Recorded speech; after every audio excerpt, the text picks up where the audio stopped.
Policy में set में। Device admin policy set और थे, वो टेकएक्स के थे, अब रेडियस के बनाने हैं, तो पॉलिसी सेक्शन में जाएंगे। पॉलिसी सेक्शन में आपको एक ऑथेंटिकेशन पॉलिसी चाहिए जो आपको कहीं ना कहीं से ऑथेंटिकेट कराएगी, और आपको उस ऑथेंटिकेशन पॉलिसी के एवज एक ऑथराइजेशन पॉलिसी चाहिए जो आपको इवेंचुअली ऑथेंटिकेट हो जाने पर ऑथराइज कर देगा। तो ऑथेंटिकेशन पॉलिसी में ऑथेंटिकेशन रूल होगा, और वो रूल इस दफा इंटरनल यूजर्स को नहीं बल्कि इंटरनल एंड पॉइंट्स को पॉइंट करेगा। Internal end points is a collection of MAC addresses. This is that data store जिसमें हमने ये एंड पॉइंट ऐड किया। So we are actually referring authentication rule और pointing authentication rule to internal end points, और उसके अंदर हमने and point add किया हुआ होगा along with and point group, जो हमने इससे पीछे कर लिया।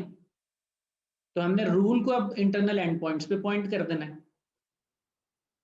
उसके बाद ये जो ऑथेंटिकेशन पॉलिसी है, इसमें जो रूल है, हर रूल की अपनी एक कंडीशन होती है। ये हमने पहले पढ़ रखा है, हर रूल की एक कंडीशन होती है। तो ऑथेंटिकेशन रूल की कंडीशन देखिए क्या है।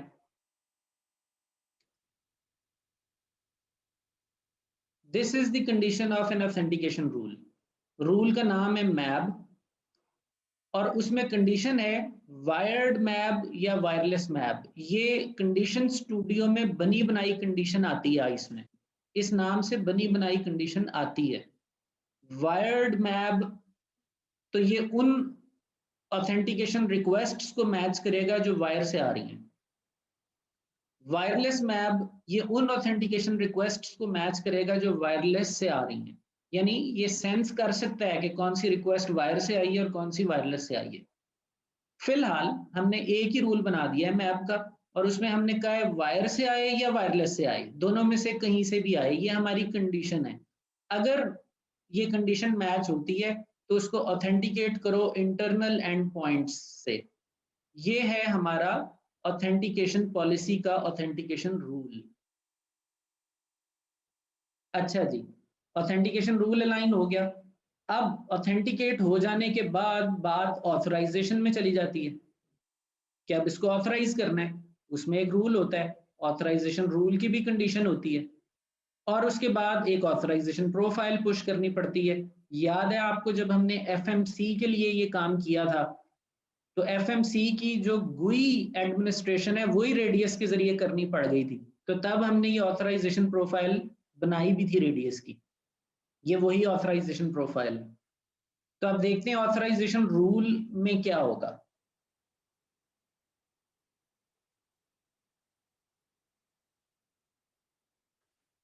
देखिए जी, ऑथेंटिकेशन पॉलिसी में पास हो जाने के बाद आप ऑथराइजेशन के पास आ जाएंगे। उसमें हमने एक रूल बनाया हुआ है as an example auth G for VLAN 110।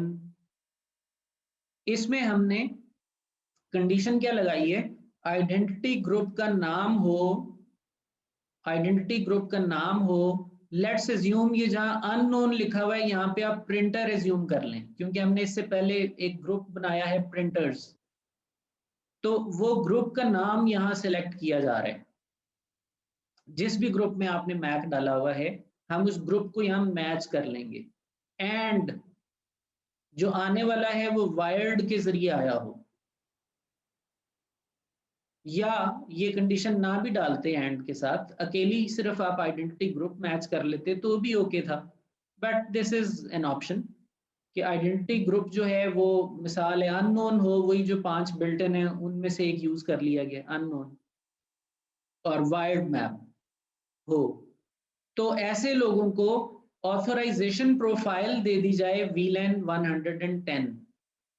ये 110 क्या है, ये ऑथराइजेशन प्रोफाइल है VLAN 110। ये ऑथराइजेशन प्रोफाइल जो हमने यहाँ कॉल की है, ये किधर बनाई है, ये बनी हुई है, तो इसको फोकस कर लेते हैं। सो हम पॉलिसी में पॉलिसी एलिमेंट्स में गए हैं, ऑथराइजेशन में ऑथराइजेशन प्रोफाइल्स में गए हैं, हमने खुद इसका नाम रखा है VLAN 110। Access type, access accept, ये वो रेडियस की एक्सेस एक्सेप्ट का हुक्म दे रहे हैं आप कि अगर ये बंदा हमारे ऑथेंटिकेशन रूल से पास हो गया